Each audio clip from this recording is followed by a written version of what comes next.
Bonjour à tous, on se retrouve pour un nouvel événement. Aujourd'hui, le The 50 se dispute à Cagnes-sur-Mer sur les haies. 4000 mètres, ce sera la distance. On a affaire à des 5 ans et plus dans ce handicap.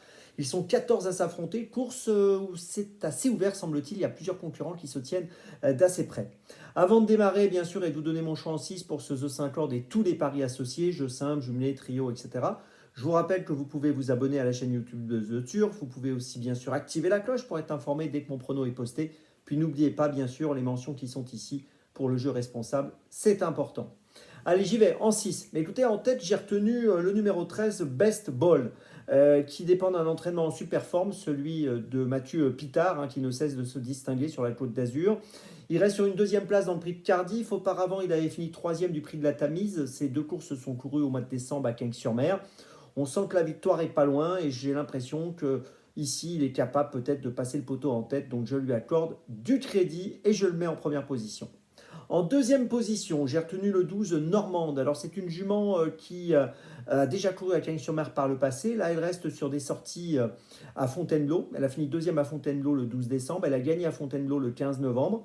Et je trouve qu'ici, pour son retour à Cagnes, elle me semble très compétitive et devrait lutter activement pour les premières places. En troisième position, j'ai retenu le 11 Château Yogourt, qui vient de finir quatrième du prix de Cardiff et cinquième du prix de la Tamise, course dans laquelle, je vous l'ai dit il y a quelques instants, Baseball avait terminé deuxième et troisième.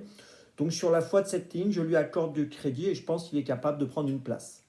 En quatrième position, j'ai placé le numéro 4, Dépende. Alors Dépende est tombé dans le prix de Cardiff l'autre jour alors que on avait le sentiment qu'il pouvait peut-être être à l'arrivée. Il avait gagné à Saint-Brieuc auparavant le 15 novembre, il a gagné à Auteuil au mois d'octobre. Et voilà, là je pense qu'il faut le reprendre. En tout cas, on ne peut pas l'écarter pour une place. En cinquième position, j'ai retenu un autre cheval qui a chuté dans le prix de Cardiff, c'est Alit, le numéro 3. C'est un concurrent, lui aussi, qui a montré quelques dispositions intéressantes à Cagnes-sur-Mer quand il a fini deuxième au début du mois de décembre. Voilà, là encore, même s'il reste sur une chute, je suis obligé de le garder pour au moins une 3, 4, 5e place et peut-être même un peu mieux. Et puis en sixième position, j'ai placé le numéro 2, Fox Challenger, qui est un cheval qui a déjà fait ses preuves à plusieurs reprises par le passé à Cagnes-sur-Mer, qui reste sur une 6e place le 14 décembre dans le prix de la promenade des Anglais. C'est un cheval qui dépend de l'écurie de Mathieu Pitard, qui est monté en plus par Dylan Ubeda, qui lui aussi est un jockey extrêmement efficace à Cagnes.